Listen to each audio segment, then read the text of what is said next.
গাজলের ময়না সর্বানন্দ হরিবাসর কমিটির উদ্যোগে ৪৫তম বার্ষিক অনুষ্ঠানের সমাপ্তি হল বুধবার রাতে। ১৩ দিন ধরে নাম কীর্তন, লীলা কীর্তন, ভাগবত পাঠ সহ ধর্মীয় অনুষ্ঠান অনুষ্ঠিত হয়। উৎসব উপলক্ষে মেলা বসেছিল। বুধবার মহাপ্রভুর ভোগ অনুষ্ঠিত হয়। এদিন প্রায় ৬০ থেকে ৭০ হাজার লোকের সমাগম হয়। উপস্থিত ছিলেন গাজলের বিধায়ক চিন্ময় দেব বর্মন, পশ্চিমবঙ্গ রাজ্য সরকারের ভূমি ও ভূমি সংস্কার, উদ্বাস্তু ও পুনর্বাসন দপ্তরের চেয়ারম্যান রঞ্জিত সরকার সহ অন্যান্যরা।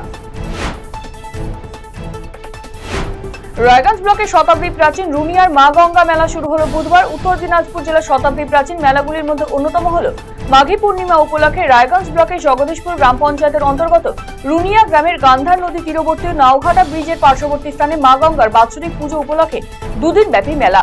শতাব্দী প্রাচীন এই মেলার ঐতিহ্যকে তার পূর্ব গৌরবের সাথে বজায় রাখতে এবার বিশেষভাবে উদ্যোগ নিয়েছেন হেমতাবাদ বিধানসভার বিধায়ক তথা পশ্চিমবঙ্গ সরকারের শিক্ষা রাষ্ট্রমন্ত্রী সত্যজিৎ বর্মন। তার ঐকান্তিক উদ্যোগেই এই বছর মহা ধুমধামে শুরু হয়েছে এই মেলা।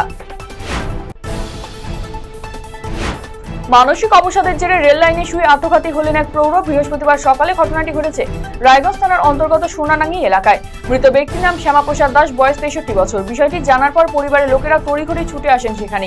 খবর পেয়ে পুলিশ গিয়ে ঘটনাস্থল থেকে মৃতদেহ উদ্ধার করে ময়নাতদন্তের জন্য রায়গঞ্জ মেডিকেল কলেজ ও হাসপাতালে পাঠায়। গোটা ঘটনা তদন্ত শুরু হয়েছে। দাম্পত্য কলহের জেরে স্ত্রীকে খুনের অভিযোগ স্বামীর বিরুদ্ধে। ঘটনায় চাঞ্চল্য মালদার ইংরেজবাজার থানার নরহট্টা অঞ্চলের আনন্দীপুর এলাকায়। শ্বাসরোধ করে তাকে হত্যা করা হয়েছে বলে অভিযোগ মৃতার পরিবারের। এমনকি বাবার বিরুদ্ধে মাকে মারবার কথা জানিয়েছে মৃতার শিশু সন্তানও। খবর পেয়ে ইংরেজবাজার থানার পুলিশ এসে মৃতদেহ উদ্ধার করে ময়নাতদন্তের জন্য পাঠিয়েছে। যদিও ঘটনার পর থেকেই পলাতক অভিযুক্ত স্বামী সহ শ্বশুরবাড়ির লোকেরা। ঘটনায় অভিযুক্তদের কঠোর শাস্তির দাবি জানিয়েছেন মৃতার পরিবারের সদস্যরা। গোটা ঘটনা তদন্ত শুরু হয়েছে। কোচবিহার মেডিকেল কলেজের হোস্টেলে এক ইন্টার্নের ঝুলন্ত দেহ উদ্ধারের ঘটনায় চাঞ্চল্য ছড়ালো মেডিকেল কলেজ চত্বরে।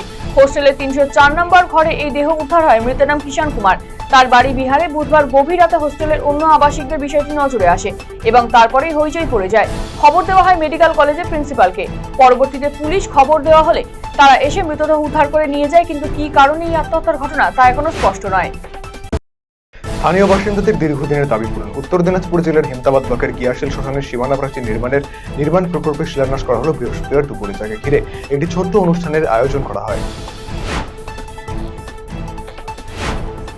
পুরসভা নয়, বেহাল রাস্তা মেরামতের কাজে হাত দিল ট্রাফিক পুলিশ। ঘটনা কালিয়াগঞ্জ শহরের প্রবেশের মুখে ১৭ নম্বর ওয়ার্ডের সতীমাতার মন্দির এলাকায়। দীর্ঘদিন ধরে রায়গঞ্জ পালুরঘাট রাজ্য সড়কের উপরে কালভার্টের পাশে রাস্তাটি বেহাল অবস্থা। বেশ কিছুটা অংশ খানাখন্দে পরিণত হয়েছিল। সার বিক্রিতে অনিয়মের অভিযোগে জেলা প্রশাসনের নির্দেশে বন্ধ করে দেওয়া হলো মালদার চাঁচলের একটি সারের দোকান। বৃহস্পতিবার মহকুমা এবং ব্লক প্রশাসনের আধিকারিকদের নিয়ে চাঁচল ১ নম্বর ব্লকের বারোগাছিয়া এলাকায় একটি সারের দোকানে অভিযান চালাতে গিয়ে বেশ কিছু বেনিয়ম দেখতে পান জেলাশাসক নীতিন সিংহানিয়া। প্রতি বছরের মতো এবছরও বিশেষ ধর্মীয় অনুষ্ঠানের আয়োজন করা হলো রায়গঞ্জের মোহনবাটি নিউ মার্কেটে। গোবিন্দ মন্দিরের পরিচালনায় ৭২ প্রহরব্যাপী হরিনাম মহানাম যজ্ঞানুষ্ঠানের আয়োজন করা হয়। এই অনুষ্ঠান ঘিরে প্রচুর ভক্তের সমাগম হয় অনুষ্ঠানস্থলে। বিশ্ববীর চিলারায়ের ৫১৫তম জন্মজয়ন্তী উপলক্ষে কালিয়াগঞ্জ রাজবংশী ফার্মার্স ক্লাবের উদ্বোধন করা হলো বৃহস্পতিবার।